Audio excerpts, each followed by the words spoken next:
Welcome to another episode of Soul Talk here at the beautiful Pages in the Gardens at Hope Botanical Gardens in Kingston, Jamaica. I have the absolute privilege of speaking with one of my girls, Miss Aliyah Hall, who I am sure you'll be absolutely inspired by when we finish this conversation. Welcome, Aliyah. Thank you. How are you doing? I'm doing good. Happy to be here. Good. All right, so tell us a little bit about who Aliyah is. Okay. Aliyah is a university student studying journalism at UMona. I'm also doing a minor in entertainment and cultural enterprise management. Okay. Outside of that, I do acting, I do writing as well. I'm very involved at the Aliyah Hall, where I serve as first VP for their drama club, and I'm a Christian.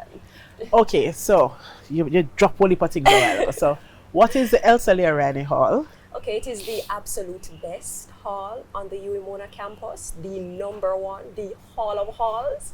Just to sum it up. Okay, all right. So you skipped over the little acting part. Yeah. I do a little acting. Tell us about that. How did it start? Where are you now? What have you done? Okay, so that started with yours truly here at Arden High School. I didn't have a lot of confidence to audition for drama in prep school, and I wasn't necessarily selected. So the students that would usually be selected would be those that were more outspoken, and that just was not me. However, one day, a very crazy girl named Deidre ran up to me and she was like, "You look like you want audition for drama." You mean Deidre that's late today? That's Deidre? That same Deidre. And I said, okay, it was Club Expo, so I came up, I did the audition. I remember the list was posted, my name was on it. It was mind-blowing. I could not believe that I got in. Really? Yeah, I did not think that I would have gotten in. I remember I did a Maja Bless dub, and I spent so much time trying to learn that dub because I did not know if I was going to be good enough based on past experience at my prep school. Right, so you did a Maja Bless dub for your audition. Yes. Wow. Yes, and that was... I don't think I've ever heard that story before, that you were nervous and you didn't think you'd have gotten in. No, I don't think I tell a lot of people that, but I did not have any confidence at all. And from there, I did JCDC with Arden. I remember the first time that I entered, I got a gold medal. And I think Alexandra Vaz and I were in the same category. And then that took a whole plunge to my confidence again, because I was certain that there's no way that I was going to beat Alexandra. I really admired her. So to be in the same category as her, that was very frightening. And I wrote an original piece, I remember. It was about my experience with my father. Right. And, I remember the day I was bawling and everything. Because how am I just not knowing about these things? You had very good executive members. You trained them well, because Danai and it was Davine at the time. They were there for me, So I went and did what I thought I needed to do, and I came with a goal. Alex also got a goal, and I remember you telling us that sometimes what JCDC does is they send the highest goal to nationals, and I don't have any experience. I didn't have any experience at the time, so like, okay, so I guess, okay, Alex, get it, sure, why not? But then you gathered us in that little circle and you were telling us who was going to nationals, and I heard Aliyah Hall, and I was like, what? Wow. This Aliyah. And I went to national finals, I remember. I didn't win overall, but on my first try, that felt really good. Yeah. Yeah. Wow. So tell me, how did that impact your life post-secondary school? Because now you're studying journalism. I think the whole experience of being in the drama club definitely built my confidence, and it allowed me to be a bit more extroverted. Right. Especially with doing things like public speaking. It definitely helped with my command of an audience. It helped me to even decide what career path I wanted to take, because in my head it was sciences make money, so why don't I go that route? And I did the sciences up to sixth form, but there was no love for it. And I felt free in drama. It felt nice, it felt fun. So I decided, why not look at something in culture? So that's how the ESM part of it came in. Right. Okay, so let me just tell you, I'm sniffling because I'm not well. Don't judge me, don't come for me. Listen, I'm sick. Okay? So, all right. So the drama club helped you to kind of decide what career path and all of that. What kind of arts involvement have you had since high school? Yeah. Since I left high school. Yeah. Okay, so I have Or in high been school if if you want to talk about that. in high school. Well, I was a part of Barracks Entertainment Productions, Baller and True Colors. I am a part of Tropics Theatre, and which is led by Akeem Mignat. We put on about 2 productions already. There was The Letter that I was a part of, 2 shorts, 1 play, that's what it was called. In university, I did JCDC, but I did not act. I helped more with the directing of pieces. Right. I'm looking to enter Talawa this year with the Aliyah Hall, the Hall of Halls. So I noticed that you skip over Baller. Like say, come on now, talk about that. Oh, that was a good. Oh, and since we mentioned Ball, there's also Scissors Cut. Right. I think Baller was my first major production. We started in COVID. It was my first time acting for a film rather than being on stage. Right. It's a totally different experience. I did not really expect that. You know, you kind of have to dial it back for a film. Right. I do prefer theater, I will say that much. Listen, let me tell you, the first time I produced a film, Yeah. it confirmed to me that I'm a theater girl. Because, sorry. Takes and oh my God, it was a lot, but it was still a good experience. Met some really amazing people, and from that I got other opportunities as well. I've heard other people from Baller talk about walking down the street and being just bombarded. Yeah. Have you had that experience? That's a thing.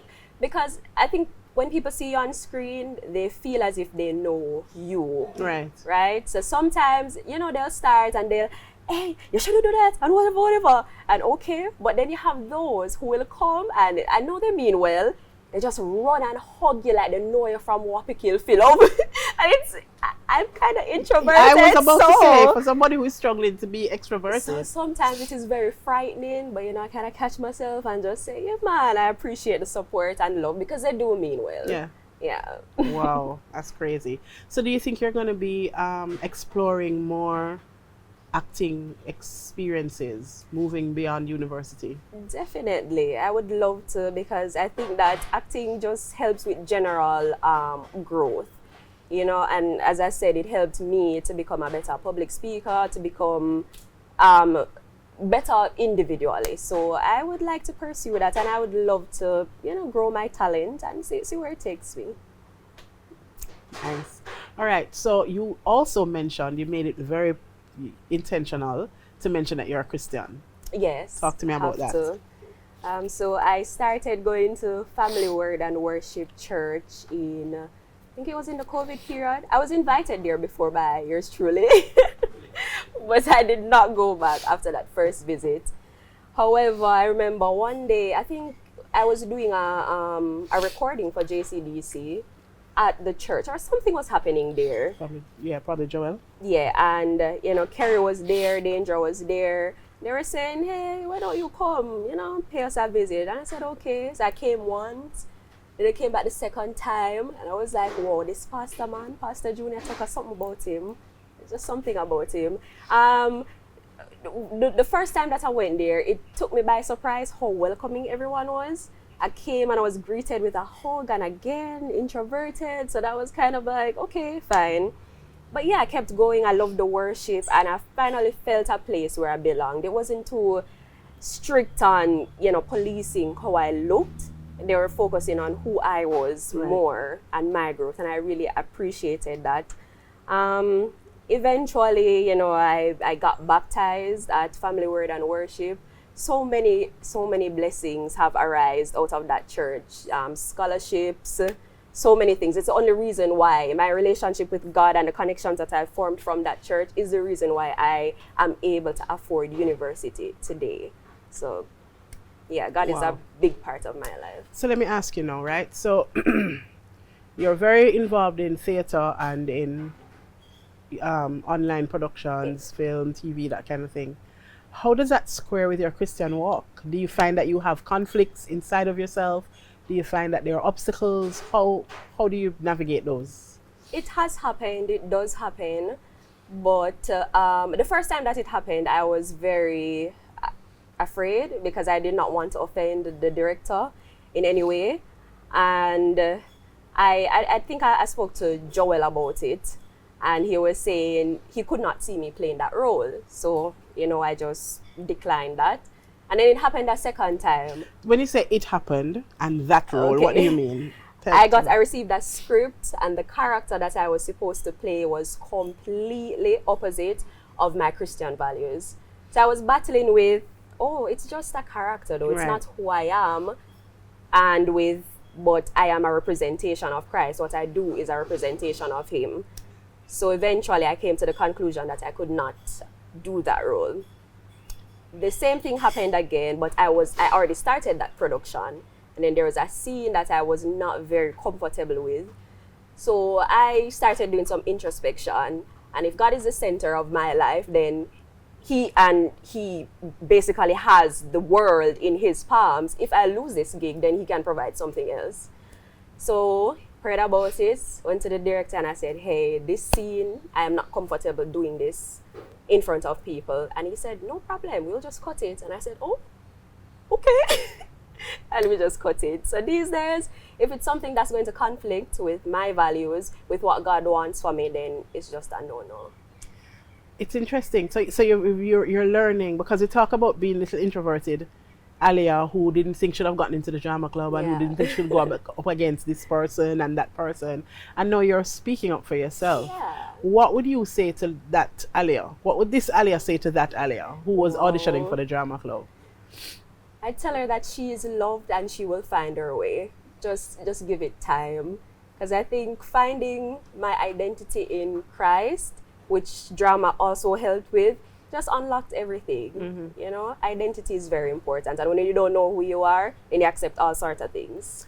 How important is it for you to surround yourself? I remember you said to me once that you were praying about being surrounded by like-minded people. I don't know if you remember that conversation. How important is that in terms of your walk as a young person in 2024, to surround yourself with the right persons? It is very important, I would say, because I have friends who are Christians and everybody's walk is different, so it is not for me to judge. However, the things that some of them do, I would not necessarily want to do that. And I wonder, why is it that when we are around each other in that friend group, in our friend group, then they kind of act differently? And then that's when I realized that who you are really reflects how you behave. And sometimes they don't even realize that there's a change in their behavior, in their attitude when they're out with other people. And it is important to have Christian friendships, I'd say, because they hold you accountable. So I have my friends from church, and if I am doing something that they think, no, Aliyah, this don't make sense, they're going to tell me. They're going to tell me that this don't make any sense. If I'm missing church, they're going to tell me that, hey, why you're not at church? So it's important that you have people to hold you accountable, people to pray with you, people who are just there for you generally, and who have the heart of God. Yeah. Yeah. All right. So you mentioned that being a part of Family Word and Worship Church and the connections that you meant there is what is getting you financially through UA. So talk to me about some of the hardships that you've had then, in terms of just being able to make ends meet, growing up through high school, through college, university. Okay. So I think even before I knew about or had a relationship with God, he was always there. Because most of my life, my family struggled. It was really just my mom. At one point, she was unemployed for a really long period, sending out her resume. She went to school, got her qualifications, yet still nothing was happening. I remember going to Hagley Park Prep School, and we just could not afford the school fee. We couldn't afford extra lessons, nothing. And I got close to the music teacher, Mr. Wilson, because I was a part of the choir. And I don't know how that... Yes, I'm not a singer though. I don't know how that happened. Maybe them they just sorry for me. Okay. But it happened. And he was like a whole father figure. And then there were other teachers like Mrs. Balfour, Mrs. Tate, Mrs. Russell. I remember days that I didn't have lunch money, and I guess they noticed, and they would just start giving me lunch. I remember days when my school fee wasn't paid and I could not do end of year exams. This is at prep school. Prep school. And I was doing very well academically. So it was very heartbreaking to say that at the end of it all, I could not sit these exams. So I remember my mom going into the office and speaking to the secretary. She was like, no, Aliyah have to sit her exams. And I don't know what kind of magic those teachers worked to get that school fee paid. But the entire time that I was there, school fee was just paid and I was doing exams and I could not afford it. Same for extra lesson. The teacher just called my mom and said, listen, everybody in the class is doing extra lesson, just send her. And she sent me. Up till this day, not $1 has been paid on that extra lesson fee. You know, I left from Hagley Park, went to Arden. Similar, not even if I taught this. Similar thing where I just could not afford the school fee. Somehow I graduated Arden with my certifications without having an issue, without those funds being paid. A lot of the times I did not have like lunch money and bus fare, but I didn't let it bother me too much because I had a friend who was going through a similar situation. So what we would do is we would walk home a lot of the times from Arden. She lives in Olympic Way, I live on Bay Farm Road, which is really close. So we would split lunch. So if one of us have lunch money, then one of us just eat the same box food, and then the other one the next week, you pay for the lunch or you pay for the bus fare. So we just let it work like that. And of course, when we got to JCDC, we get free lunch. So that was always a bonus being a part of drama. At university now, I was in my last year of sixth form, and this is when I should have had a lot of things figured out. All my friends were getting their acceptance letters, deciding where they were going to go. But I knew that without a scholarship, university was not an option for me. So I applied. I remember a school, New York University in Abu Dhabi. They came to us.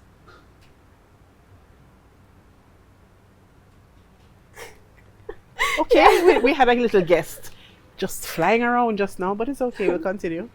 So I remember one year, in my final year, New York University, their location in Abu Dhabi, some representatives came to talk to us, and they sold their university so lovely that there was a scholarship that would be about 80% funded, and they're looking for students. And I said, yes, this must be it, God, because you're not showing me anything. I'm praying and I'm asking you, what am I supposed to study? And nothing is happening, So I applied. In about December, about February, I believe, I got the letter that I was rejected. I have no backup plan apart from this university. So I said, I was talking to Pastor Colin, and he was, oh my God, he kept on asking, Aliyah, what is it going to be? And he was just there. And no, he had my best interest at heart, but someone constantly checking in to see what's going on. It was so frustrating because I don't know either. I don't know what I'm studying. So I applied to UWI for journalism and IMC, and I got accepted to both of them. But getting the acceptance letter is one thing. Knowing where the money is going to come from is another thing. So I remember talking to Kerry, and she kept on saying, "You go to school." And I said, "I don't want to hear this. I don't want to hear this, Kerry." I'm say, "Oh, may I go to school?" So I don't want you to tell me, say, "May I go to school?" So I came up with a plan that I was going to put on a production. So I consulted Jonathan, which was my drama teacher at the time. I got some actors from Tropics and Arden, and everybody's like, "Yes, Aliyah." And I'm saying, "Guys, I cannot pay you." They're like, "No problem, we got you." And I came to church and to see if I could get the space to put on the production. I'm going through the right channel, talking to whoever, and yeah, man, things are look up. We're rehearsing, and at Edna, everything was just falling into place. So one day I got a message from someone at the church saying that, they need to talk to me. I read that message and I was like, what have I done wrong? Based on this text message, I did something wrong. And I'm going through my head, who didn't I contact? What was I supposed to do? Trying to figure out what I did wrong. So I came into the meeting, I thought it would just be us, but it was like a whole lot of people. So I was like, okay, I really did something wrong. And they explained to me that they could not have the production there. They told me their reasons and stuff, and that broke my heart because now I'm here trying, everything that I'm trying is just not working. So I'm saying, God, is this you telling me that I'm not supposed to go to school? Anyways, in the meeting, I'm hearing what they're saying, but I just started crying because I'm not seeing any way out now. I remember Minister Cheryl telling me that the Lord is telling you to be still. I said, what do you mean be still? School soon start. The money is not there. This is not the time to be still. This is the time to seek scholarships. I don't know, to go apply for a call center job. I even started doing that, something to fund my education. Left that meeting, I called the director and told everybody, hey guys, this is just not happening anymore. They tried to find different channels, but we could not afford to rent a theater space. So that died. I remember, I think there was a conference or something at church, and I was praying and I was like, God, you need to tell me what I need to do. And I remember a lady, her name was Cassidy. I spoke to her and she was saying, maybe I need to take a gap year. And I was like, no, I can't do that.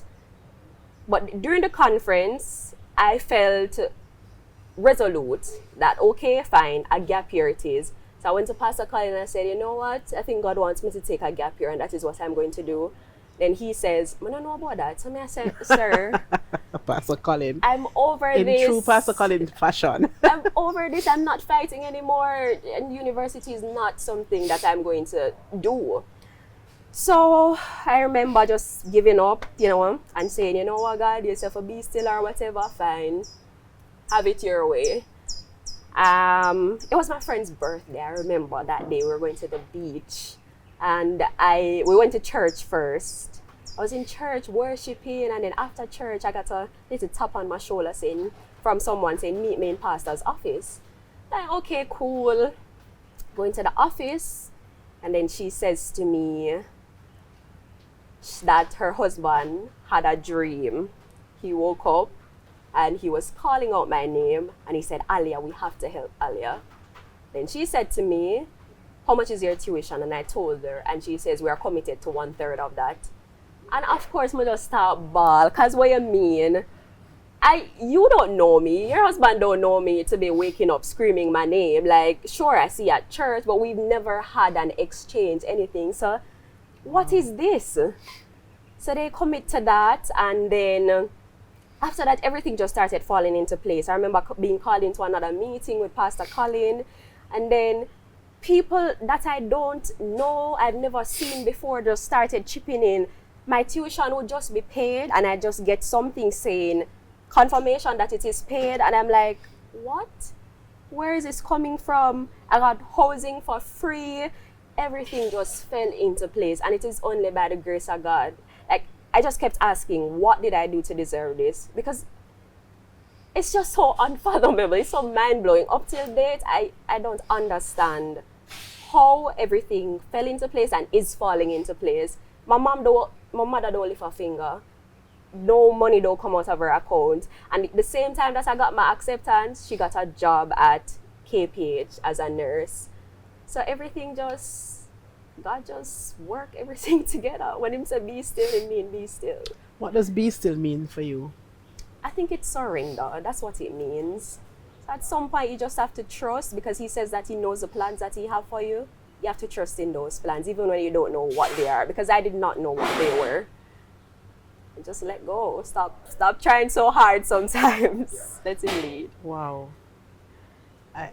How did you get around the voice in your head saying that don't make no sense? Be still don't make no sense. Yes, you're going to school don't make no sense. How did you get around that negative self-talk, that when you look at your reality and the reality is saying one thing and you're hearing something else? How did you get around that? I think I was tired of fighting. I grew weary, and I did not know what else to do but surrender. God brought me to a place where there was literally nothing else that I could do. So I gave up, and I said, whatever you say, God, whatever you say. I said, okay. Wow. Let me tell you now, this young lady here, we're going to have her back, because I'm sure she has so much more to share with you. But I want to say thank you to Aliyah Hall, woman of faith.